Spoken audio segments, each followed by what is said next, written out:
Wow, that's gonna be a hell of an edit. Have you ever noticed somebody that's just skyrocketing up the chain? They're just getting promotion after promotion, and then out of nowhere, they like disappeared, or worse yet, they got put back into just a contributing member? I'm Eric Landblom, and today we're going to answer that question with a simple quote that I learned back in the 90s from one of my role models of leadership. But while I have your attention, if you do me a favor, hit the like button, also hit subscribe, because we need the algorithm of YouTube to be able to spread our message of hope for growing leaders to be more successful for the people that depend on them. So as I was starting my leadership journey, I was in a struggle just to even get off the ground. I was not doing that great. And I started going to research other great successful leaders, and one that really had me in the 90s was Notre Dame's coach Lou Holtz. You're probably wondering why would I be intrigued to what this guy has to say? Well, he's got a great way of simplifying the complicated into words that we can all understand, and he does it energetically. One of the first things that I remember him saying in a leadership speech was, "If you ain't growing, you're dying." That quote is so true no matter what you are doing. Whether you're a contributor, whether you're a middle management, whether you are the leader. If you're not growing, you're dying.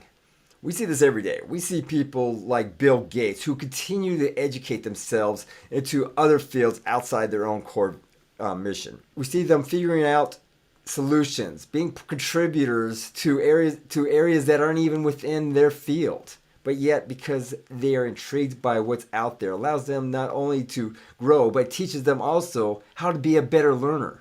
One of the best things that we were able to be taught as pilots was the ability to learn anything fast. Concepts, philosophies, and technical data.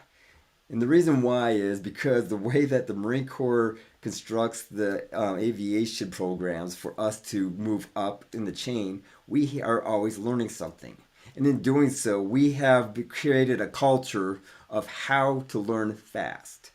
So, if you're not growing, in which means you're not trying to you're not trying to attain that next piece of information, you're not trying to attain that next level of knowledge, you're going to be left behind.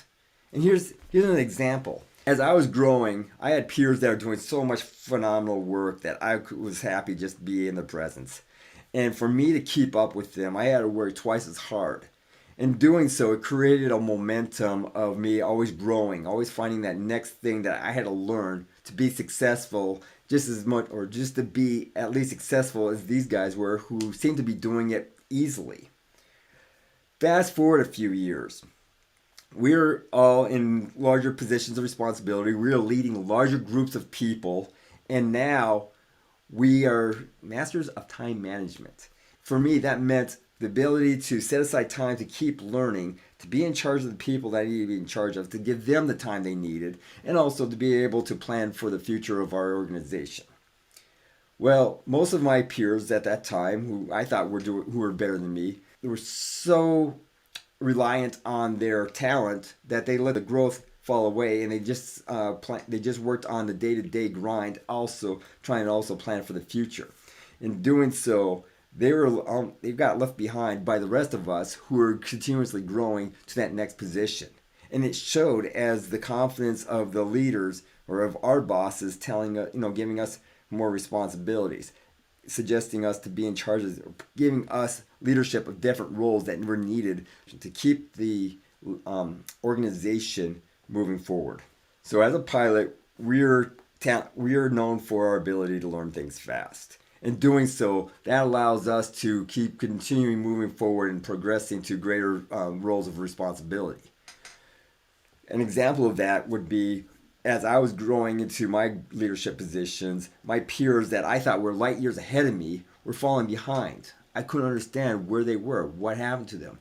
And what I learned from that whole experience was, because I felt like I was behind them, that I always had to continue to learn something to keep growing. These people were thinking that they knew everything they needed to know for that time being, and rested on that ability to be able to concentrate more on the day-to-day grind. In doing so, I was able to perpetuate myself past them and to attain greater roles of responsibility, give greater privileges that I didn't think I was worthy of until I can look back now going, oh yeah, I did do something right. That's why if you're not growing, you're dying. And that's why if you find yourself being behind somebody, just keep working at it and keep chugging at it, because they're eventually going to be resting on their laurels. They're going to eventually go think that they know everything that needs to be known. They're going to get self-absorbed and narcissistic. And it's you as a growing leader who needs to remember that growth, if you're not growing, you're dying. You're always in motion. There is no period of rest. If you're finding value with what we're talking about here in Mindset Month, do me a favor. Hey, give me a like and also subscribe to this channel. Help us spread the word to other growing leaders so that we can create a better future and a better society that we all are dying to have. I'm Eric Landblom. Join us tomorrow as we talk tomorrow about the ego and what it does for you or what it doesn't for you.